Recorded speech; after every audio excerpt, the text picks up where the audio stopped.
আরে কি হয়েছে, এত চিৎকার করছো কেন? আমার হয়ে গেছে তাই চিৎকার করছি। কি ব্যথা! আমি আসি। আমাদের গল্পগুলো যদি ভালো লেগে থাকে তাহলে আমাদের চ্যানেলটি সাবস্ক্রাইব করে পাশে থাকবেন। ধন্যবাদ। আর আমি প্রিয়াঙ্কা। আমাদের গল্পগুলো যদি ভালো লেগে থাকে অবশ্যই আমাদের চ্যানেলকে সাবস্ক্রাইব করে পাশে থাকবেন। আর হ্যাঁ, ভিডিওটি সম্পূর্ণ শুনবেন। মা গো, মরে গেলাম। কেউ আছো? আমায় একটু বাঁচাও। উফ, কি ব্যথা! আরে কি হয়েছে, এত চিৎকার করছো কেন? কেন চিৎকার করছি দেখতে পাচ্ছ না? না তো, কিছু দেখা যাচ্ছে না। আমার হয়ে গেছে তাই চিৎকার করছি। বলো কি, এত তাড়াতাড়ি তোমার হলো কেমন করে? সেসব তো জানি না আমি, কিন্তু আমার হয়ে গেছে এইটুকুই জানি। কি ব্যথা গো! এই ফাজিল মেয়ে, এমন দুষ্টুমি করিও না। আমার এই সাউন্ড শুনলে কেমন কেমন যেন লাগে। আমি ব্যথায় কোকিয়ে উঠছি আর তুমি বলছো দুষ্টুমি? আল্লাহ গো, এমন বজ্জাত স্বামী আমার শত্রুরও যেন না হয়। আচ্ছা, ইয়ার্কি মারা বন্ধ করো, সত্যি করে বলো কোথায় ব্যথা করছে? কোথায় আবার? নাভির নিচের নরম কোমল জায়গায় ব্যথা করছে খুব। তলপেটে নাকি? তল পেটে না গো, আরো নিচে, একদম নিচে। উফ, কি ব্যথা! দেখো রিমি, একদম ফাইজলামি করো না, আমি কিন্তু সিরিয়াস। আমার কি কোনো কাজ নেই নাকি যে তোমার সাথে অযথা ফাজলামি করব? সত্যি ব্যথা করছে। আচ্ছা তাহলে আমায় দেখাও, আমি মালিশ করে দিচ্ছি। রাজ কথাটা বলতেই রিমির পাশে বসে পড়লো।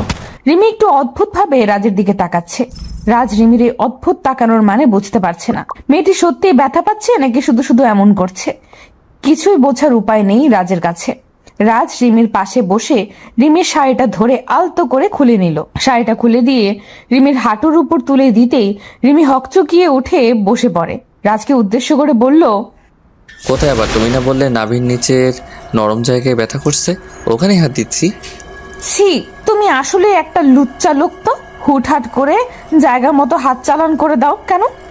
আরে আমি তো তোমার ব্যথা কমাতে চেষ্টা করছিলাম, তুমি আমায় ভুল বুঝছো। আমি তোমায় ভুল না ঠিক বুঝি। তোমার মাথায় তো সারাদিন এটাই ঘোরে, কখন একটু ধরতে পারবে, কখন একটু করতে পারবে। আমি বুঝি না ভেবেছো? আমি সব বুঝি। তুমি আমার কচুটা বোঝো, কচুটা। আমি ভালো করতে আসলাম দেখে এত কথা শুনতে হচ্ছে তো আমার। ঠিক আছে, আর ভালো করতে আসবো না, থাকো তুমি তোমার মতো, আমি গেলাম।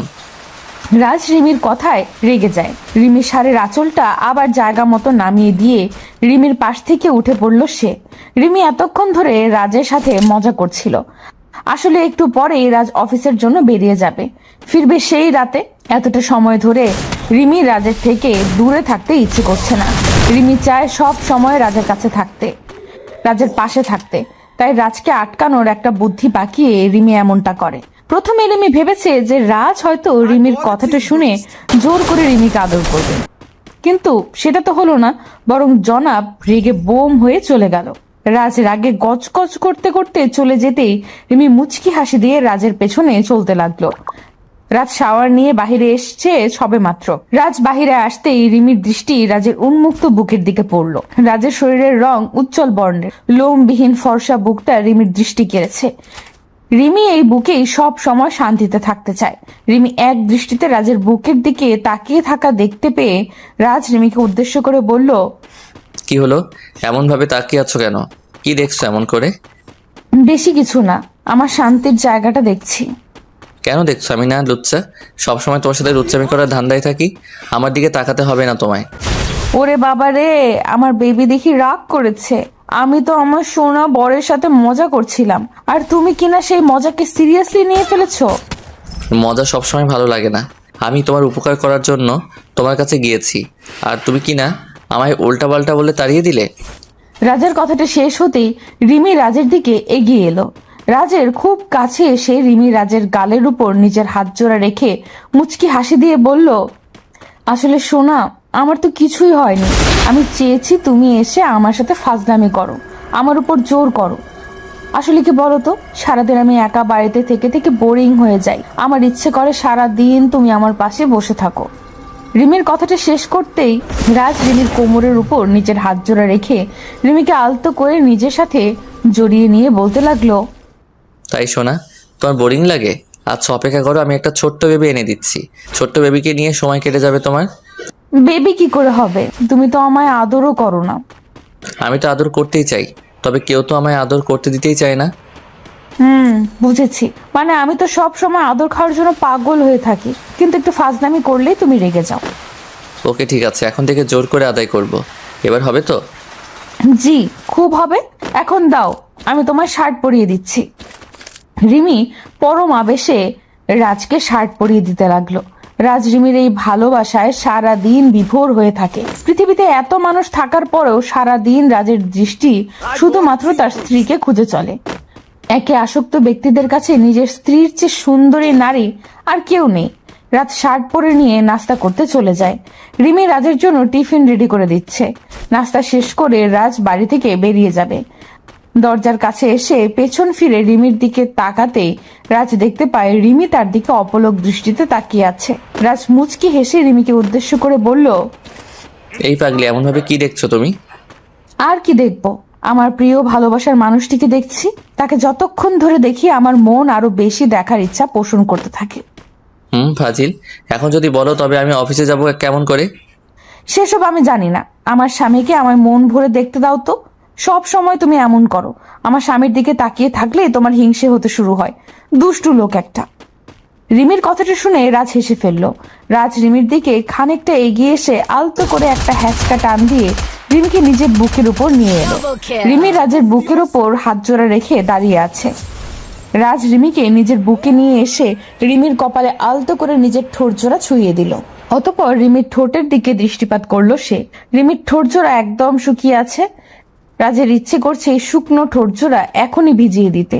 রাজ রিমির উষ্ণ ঠোঁটের দিকে তাকাতেই রিমি রাজকে উদ্দেশ্য করে দুষ্টু হাসি দিয়ে বলল, এমন করে দেখে গেলে কি হবে, নাকি মিষ্টিও খেতে হবে? মিষ্টিও খেতে হবে। দাও একটু মিষ্টি খেয়ে নেই। রাজ কথাটা বলতে আলতো করে রিমির ঠোঁট জোড়া নিজের ঠোঁটের সাথে এক করে দিল। পরম আবেশে রিমির ঠোঁট জোড়া খেতে লাগলো রাজ। রাজের ঠোঁটের পরশ পেতে রিমি প্রচন্ড ভাবে কেঁপে উঠল। মনে হচ্ছে রিমির সারা শরীরের মধ্যে এক শিহরণ খেলে গেছে। রাজের ইচ্ছে করছে এই ঠোঁটের সব মধু আজ মন ভরে খেয়ে নিতে। একটুও ছাড়তে ইচ্ছে করছে না তার। তবে অফিসের সময় চলে যাচ্ছে, তাই ইচ্ছে না থাকার পরেও রিমিকে ছাড়তে হবে। মিনিট খানেক চুমু খাওয়ার পর রাজ রিমির ঠোঁট জোড়া আলতো করে ছেড়ে দিল। রাজ রিমির ঠোঁট জোড়া নিজের ঠোঁটের বন্ধন থেকে মুক্ত করে দিতেই রিমি খানিকটা হাঁপাতে লাগলো। রিমির গাল ও ঠোঁট ভীষণ রকম লালচে হয়ে আছে। রাজ রিমির দিকে তাকিয়ে মুচকি হাসি দিয়ে বলল, কি হলো জনাবা, ইচ্ছে করছে না বুঝি ছাড়তে? একদম না, আমি তো সেই কখনই ছাড়ার জন্য চেষ্টা করেছি। তবে তুমি তো একদম ডুবে গেছিলে, আমার কি দোষ? হ্যাঁ, বুঝতে পেরেছি কার কি দোষ। এখন এসব বাদ দাও, আমি অফিসে যাচ্ছি, কেমন? সাবধানে থাকবে, ঠিক আছে? তুমিও সাবধানে যাবে, আর অফিসে পৌঁছে একটা কল করবে। ওকে? ওকে, আসছি, কেমন? রাজ রিমির থেকে বিদায় নিয়ে অফিসের জন্য বেরিয়ে যায়। রিমিকে ছেড়ে আসতে মোটেও ইচ্ছে করছিল না রাজের। তবে অফিস না আসলে কাজের ক্ষতি হয়ে যাবে, তাই রাজ বাধ্য হয়ে রিমিকে ছেড়ে আসলো। রাজ গাড়িতে বসে বসে রিমির কথা ভাবছে। মেয়েটি কতটা সহজ ও সরল। রিমিকে যতবার দেখে রাজ ঠিক ততবার মুগ্ধ হয়ে যায়। রিমিকে পছন্দ করা যাবে না এমন কোনো কারণ খুঁজতে গেলে কখনো খুঁজে পাওয়া যাবে না কারণ। তবে তাকে ভালোবাসার কারণ খুঁজতে গেলে কারণের অভাব হবে না। রাজ রিমির কথা ভাবতেই মুচকি হেসে ফেলল। অফিসে এসে রাজ রিমিকে কল করে জানিয়ে দিল দুপুরের দিকে রাজ লাঞ্চ করার জন্য ক্যান্টিনে যায়। রাজ খাবার অর্ডার করতে রাজের পাশে এসে বসে নদী। নদী হলো রাজের কলিগ। নদী এসে রাজকে উদ্দেশ্য করে বলল, রাজ সাহেব, লাঞ্চ করতে এসেছেন বুঝি? জি ম্যাম, দুপুর তো হয়ে গেছে, তাই চলে আসলাম। একসাথে বসে কি লাঞ্চ করা যাবে? হ্যাঁ অবশ্যই, কেন নয়, বসুন না প্লিজ। রাজের সম্মতি পেয়ে নদী রাজের পাশে বসলো। রাজ কাউকে ইগনোর করে না ঠিক, তবে অন্য নারীর থেকে নিজেকে সব সময় দূরে রাখার চেষ্টা করে সে। নদীকে রাজের একটুও পছন্দ হয় না। মেয়েটা সব সময় রাজকে বিরক্ত করতে চলে আসে। রাজ অনেকবার নদীকে বলেছে যে নদী যেন নিজের লিমিট ক্রস না করে। তবে কি আর করার, মেয়েটার মাথায় কোনো সমস্যা আছে হয়তো। তা না হলে এতবার বলার পরেও রাজের পেছনে ঘুরঘুর করে কেন? রাজ খাবার মুখে তুলে নিতেই নদী রাজকে উদ্দেশ্য করে বলল, তো আপনার দিনকাল কেমন চলছে? সবকিছু ঠিকঠাক আছে তো? জি, সব ঠিকঠাকই। আপনার কি অবস্থা? আমার আর অবস্থা, একটা ছেলেকে পাগলের মতো ভালোবাসা। তবে সে তো আমার দিকে ঘুরেও তাকায় না। তাই নাকি? যদি ছেলেটা এমন করে তবে তাকে ছেড়ে অন্য কাউকে খুঁজে নিন যে আপনাকে পাগলের মতো ভালোবাসা দিবে। খুঁজে তো নিতেই পারি, তবে আমার মনটা যেন তার প্রতি আসক্ত হয়ে আছে, তাই কাউকে পছন্দ হয় না। তো এই ব্যাপার, এমনও তো হতে পারে যাকে আপনি পছন্দ করেছেন তারও একটা পছন্দের মানুষ আছে, সেও তার জন্য আপনার মতো আসক্ত। সে যাই হোক, আমার শুধুমাত্র তাকেই চাই, ব্যাস। তাকে না পেলে আমার আর কাউকে নিজের লাইফে কখনো নিতে পারবো না। এটা ভুল কথা। আজ অবধি কারোর জন্য কারোর জীবন থেমে থাকেনি, জীবন তার নিজ গতিতে চলছে। রাজ ও রিমি আরো কিছু সময় কথা বলল। অতঃপর রাজ খাবার শেষ করে নিজের কেবিনে চলে যায়। সন্ধ্যার দিকে রাজের কাজ শেষ হলো।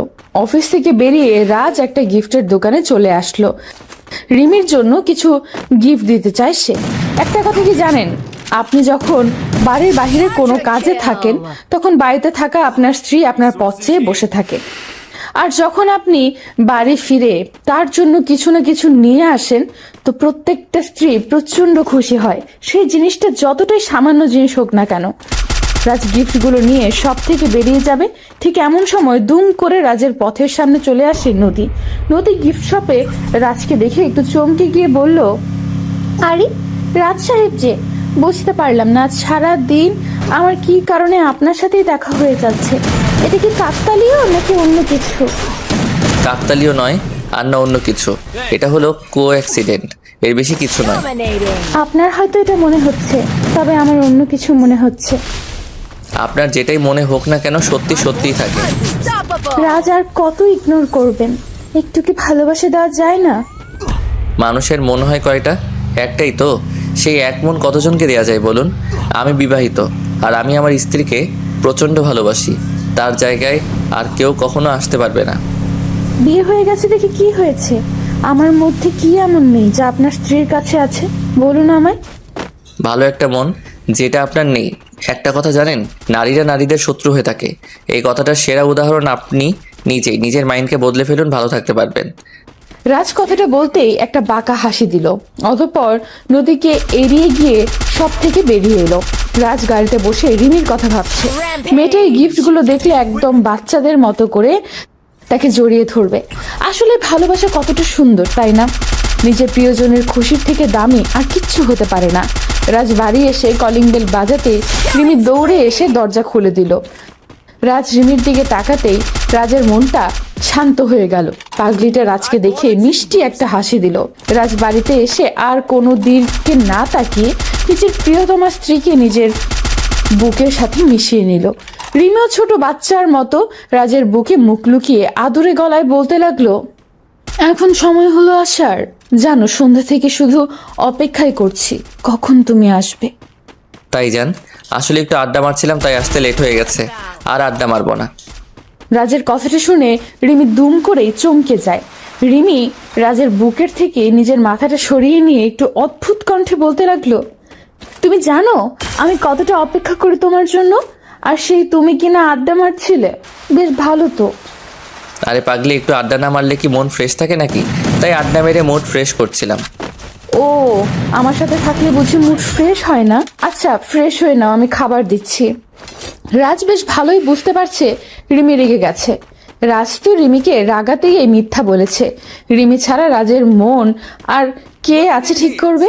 রাজকে পেছনে ফেলেই রিমি সামনের দিকে এগিয়ে যেতে লাগলো। রাজ আলতো করে রিমিকে পেছন থেকে জড়িয়ে ধরে রিমির ঘাড়ে মুখ গুজে দিয়ে চুমু খেতে খেতে বলল, এই শোনা, লেগে গেছো তুমি? আমি তো তোমার সাথে মজা করছিলাম। আমি তোমায় ছাড়া আর কার সাথে আড্ডা দেবো বলো? আমি তো তোমার জন্য এই গিফটগুলো নিতে গিয়েছি, তাই একটু লেট হয়ে গেছে। মানে? তার মানে তুমি এই আড্ডার কথাটা আমায় রাগাতে বলেছো? জি, একদম তাই। তবে রে ফাজিল, দাঁড়াও তোমার মজা দেখাচ্ছি। রিমি কথাটা বলতেই রাজকে মাইট দিতে ছুটে এগিয়ে আসতে লাগলো। রাজও রিমির থেকে বাঁচতে দৌড়াতে লাগলো। অতঃপর রিমিকে নিজের বুকে টেনে নিল সে। ভালোবাসা এমনই হয়, নিজের প্রিয়জনকে ছাড়া আর কারো সাথে সময় কাটাতে বিন্দু মাত্র ইচ্ছা করে না।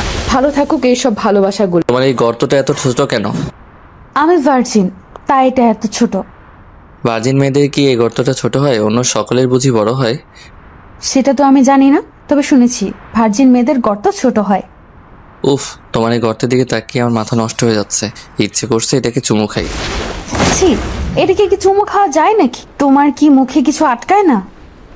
তুমি আমার ভালোবাসার মানুষ, আর নিজের ভালোবাসার মানুষের সাথে কথা বলতে গেলে কি হিসেব করতে হয় নাকি? এই শুভ, তুমি এমন করে বলো না গো, আমার অদ্ভুত রকম লাগছে। আমার সামনে বের করে রাখতে সমস্যা হয়নি, আর আমি বললেই যত সমস্যা। ফাজিল মেয়ে একটা। আহ, ছাড়ো প্লিজ, লাগছে তো।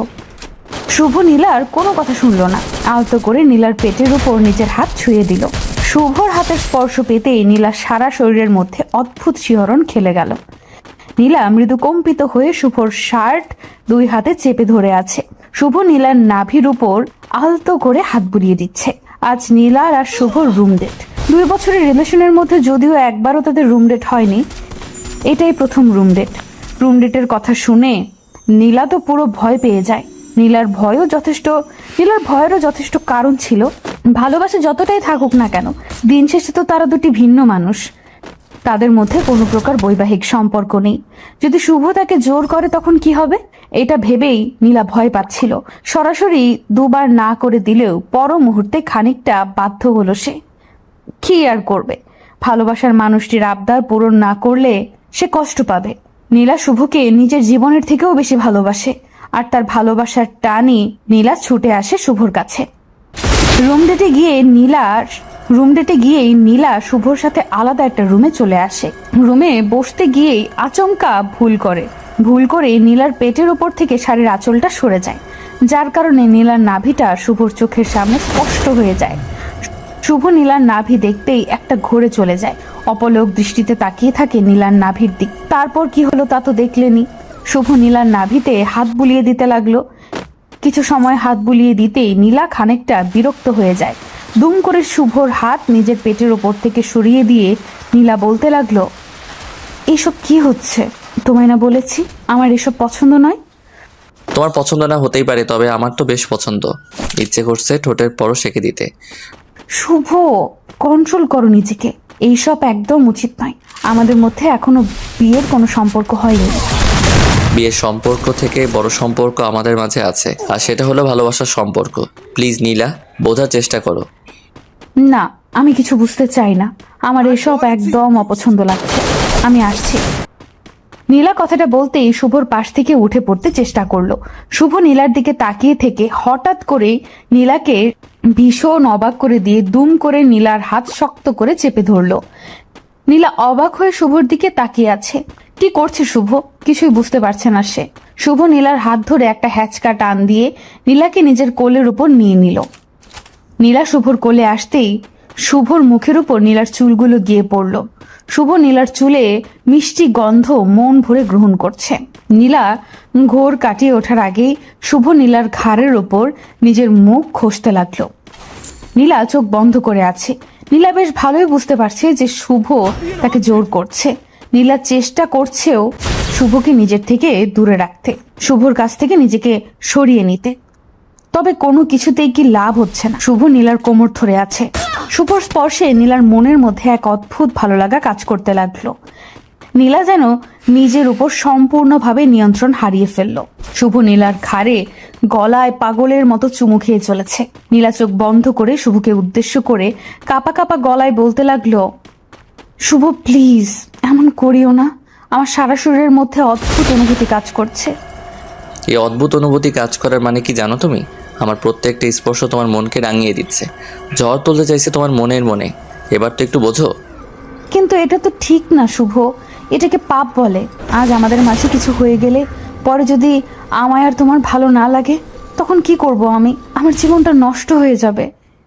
তোমার কি তোমার শুভর উপর একটু ভরসা ও বিশ্বাস নেই? তোমার শুভ কি কোনোদিন তোমায় অস্বীকার করতে পারে? তোমার প্রতি আমার সম্পূর্ণ বিশ্বাস আছে, তবে একটা কথা আমার ভয় করছে খুব। মুখ আর মানুষ চেনা এক কথা নয়। তুমি চিন্তা করিও না, সব ঠিক করে দিব আমি। শুভ নিজের কথায় নীলাকে ভুলিয়ে নিল। আজ শুভর মন পূর্ণতার নেশায় আসক্ত হয়ে আছে। খুব বেশি করে নীলাকে নিজের কাছে পেতে চায় শুভ, এতটা কাছে যে তাদের মাঝে 1 ইঞ্চিও দূরত্ব শুভ সহ্য হচ্ছে না। নীলা আর কিচ্ছু বলতে পারলো না। শুভর প্রতি তার অগাধ বিশ্বাস আছে। শুভ আর যাই করুক না কেন নীলাকে কখনো ঠকাতে পারে না। নীলাও আর বাধা দিল না। শুভর প্রত্যেকটা স্পর্শে সমানভাবে রেসপন্স করলো নীলা। শুভ নীলার ঠোঁটজোড়া নিজের দখলে নিয়ে পাগলের মতো চুমু খেতে লাগলো। নীলা কিছু সময় নিশ্চুপ থাকার পর নিজেকে আর সামলাতে পারলো না। শুভর সাথে সেও পাগলের মতো আদর করতে লাগলো। দুজন যেন একে অপরের মাঝে ডুবে যেতে ব্যাকুল হয়ে আছে। শুভ নীলার শরীর থেকে একটু একটু করে সমস্ত পোশাক খুলে ফেলে দিল। নীলা এখন শুভর সামনে উন্মুক্ত হয়ে আছে। উন্মুক্ত নীলাকে দেখে শুভর চোখে মুখে এক অজানা নেশার ছাপ স্পষ্ট হয়ে গেল। নীলা বুঝতে পেরে গেছে যে তার প্রিয়জনের আসলে এখন কি চাই। নীলা নিজেকে সম্পূর্ণভাবে শুভর সামনে তুলে ধরলো। দুজন পূর্ণতার নেশায় মেতে উঠল। কিছু সময়ের জন্য তারা ভুলেই গেছে যে তারা যেটা করছে সেটা ভালোবাসা নয়, নিছক আকর্ষণ মাত্র। নীলা আর শুভ একে অপরের মাঝে সম্পূর্ণভাবে হারিয়ে গেল। পাগলের মতো আদর করতে থাকলো দুজন দুজনকে। আদর পর্ব শেষ হলো প্রায় ঘন্টাখানেক পরে। নীলা ক্লান্ত হয়ে বিছানায় শুয়ে আছে। নিজের নগ্নতা ঢাকার বিন্দু মাত্র শক্তিও যেন তার শরীরে নেই। শুভও ক্লান্ত হয়ে গেছে। নীলার বুকের ওপর মাথা রেখে শুয়ে আছে সে। নিশ্চুপ হয়ে কিছু সময় দুজন একে অপরকে জড়িয়ে ধরে শুয়ে থাকার পর সকল নীরবতা ভেঙে শুভ নীলাকে উদ্দেশ্য করে বলল, চুপ করে আছো কেন? কি হয়েছে? কিছু হয়নি। আমার মাথা ও সারা শরীর ব্যথা করছে ভীষণ। ভার্জিন মেয়েদের একটু ব্যথা হবেই, পেইন কিলার খেয়ে নিলেই ব্যথা কমে যাবে। আচ্ছা, তুমি তবে একটু রেস্ট করো, আমি ফ্রেশ হয়ে আসছি। শুভ কথাটা বলতেই নীলার উপর থেকে উঠে যায়। শুভ উঠে পড়তেই নীলা চাদর টেনে নিয়ে নিজের শরীর ঢেকে নিল।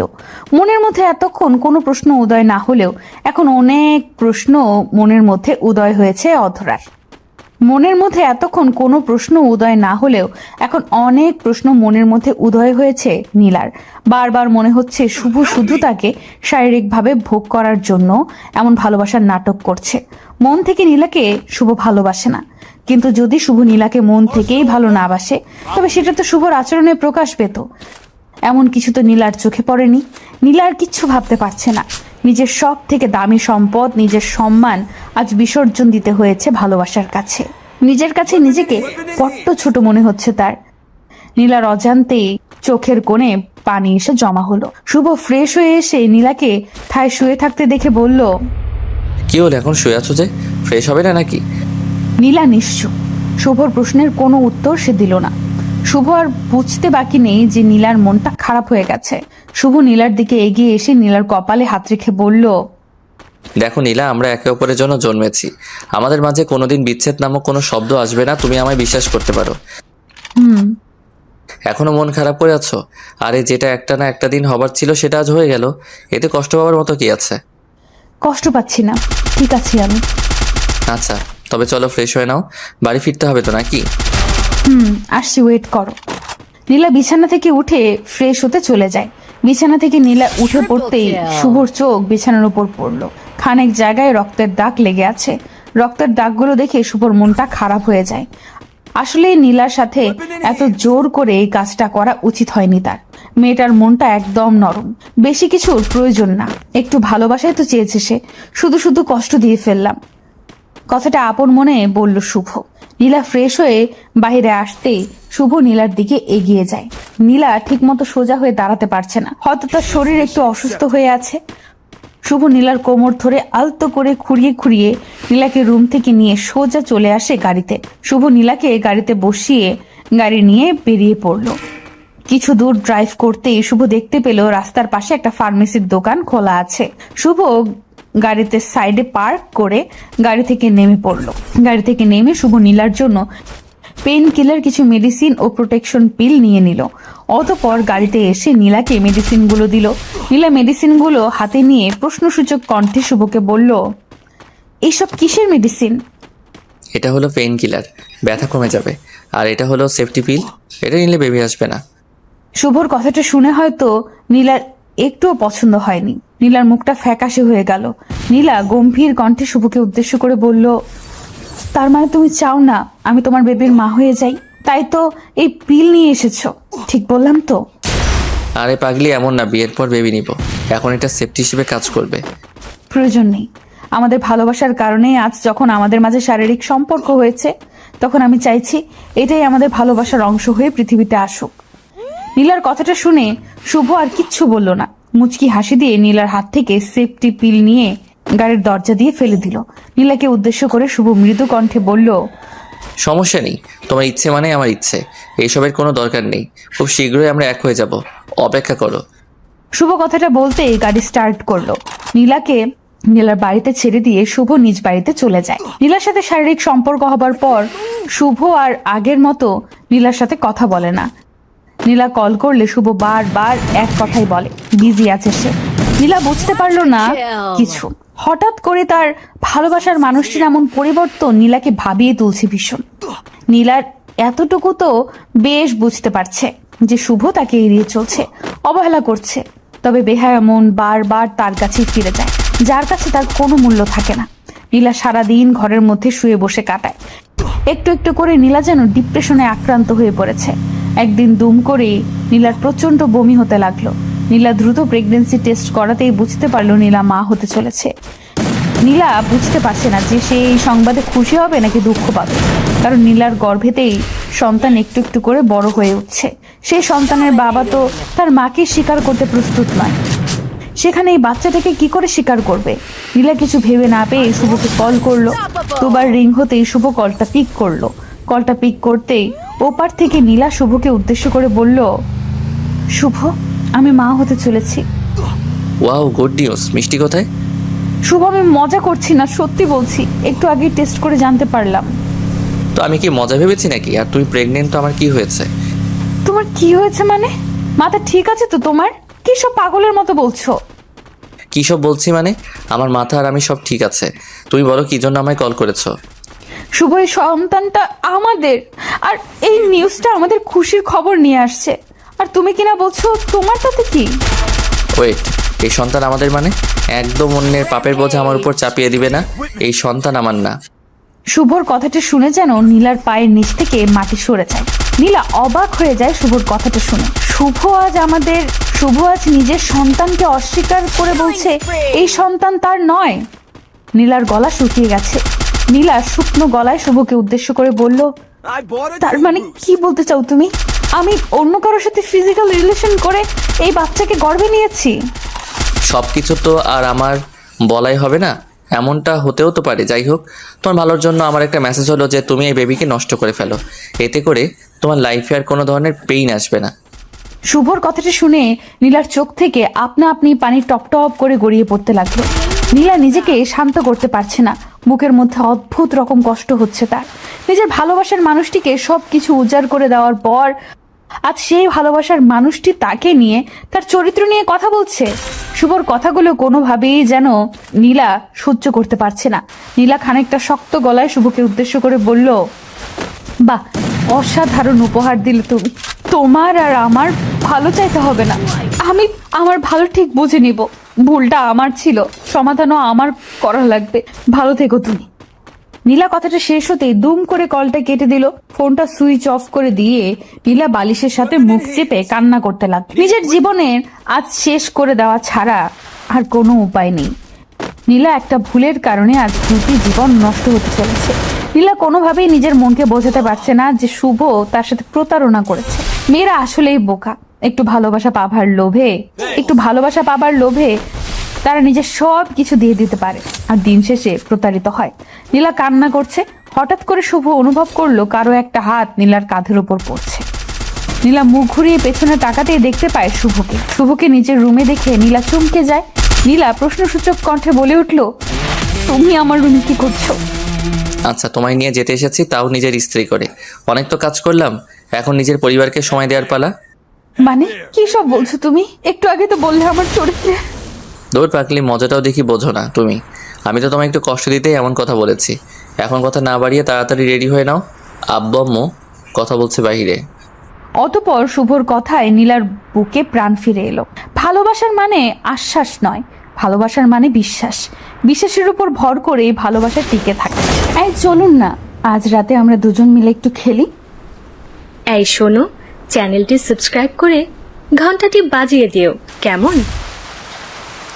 ঠিক আছে, কিন্তু কি খেলবে? ওই খেলাটা। কোন খেলাটা?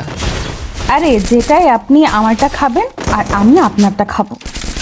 মিলির কথাটা শুনে মাহির চমকে গেল। হঠাৎ করে মিলি এই খেলাটা এতদিন পর খেলতে চাইলো কেন? মাহির বুঝতে পারছে না। বিয়ের প্রায় 2 মাস হয়ে গেছে, এখনো মিলি মাহিরের মাঝে কোনো শারীরিক সম্পর্ক হয়নি। যদি মাহির চেষ্টা করে মিলির সাথে কিছু একটা করতে, ঠিক তখনই মিলি সরাসরি মাহিরের সাথে একটা সিন ক্রিয়েট করে ফেলে। মাহির তো এটাই বুঝতে পারে না যে মিলি কেন এমন করে। লোকলজ্জার ভয়ে মাহির হয়তো মিলিকে জোর করে না ঠিক, তবে মনে মনে মাহির এটাই চায় মিলির সাথে যেন তার স্বামী স্ত্রীর সম্পর্কটা হয়। মাহির কিছু সময় চুপ থেকে অতঃপর মিলিকে উদ্দেশ্য করে হাস্যোজ্জ্বল মুখ নিয়ে বলল, মিলি, তুমি সত্যি বলছো তো ওই খেলা খেলবে? আপনাকে মিথ্যা কেন বলবো? আমি সত্যি বলছি, চলুন খেলা শুরু করি। উফ মিলি, আমি তো বিশ্বাস করতে পারছি না তোমার কথাটা।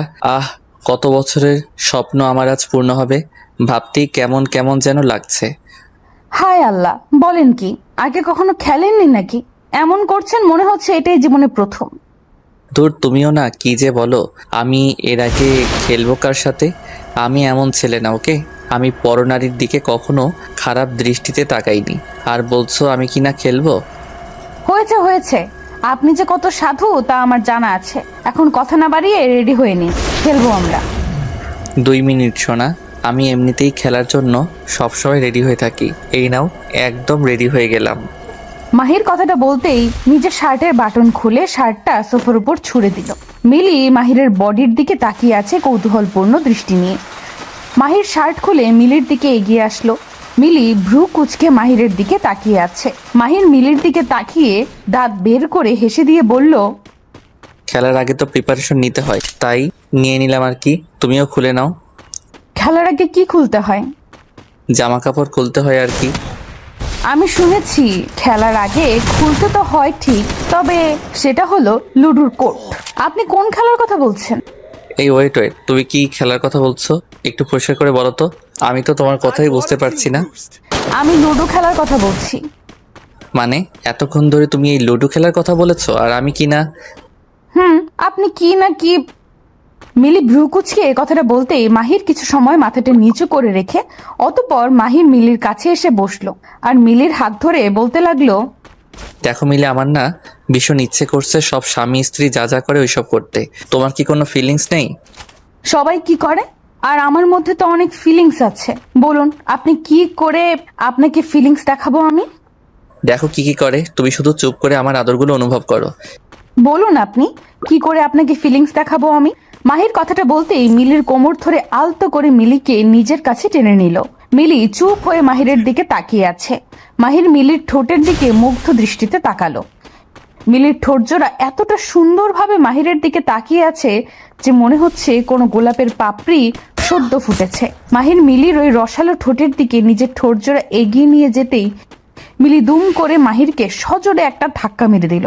মিলির ধাক্কা খেয়ে মাহির খানিকটা দূরে সরে যায় মিলির কাছ থেকে। মাহির মিলির দিকে কৌতূহলপূর্ণ দৃষ্টি নিয়ে তাকাতেই মিলি রাগে গজগজ করতে করতে মাহিরকে উদ্দেশ্য করে ভীষণ কর্কশ কণ্ঠে বলতে লাগলো, ছি, আপনাকে আমি কতটা ভালো মানুষ মনে করেছিলাম, অথচ আপনিও এতটা নোংরা হবেন আশা করতে পারিনি আমি।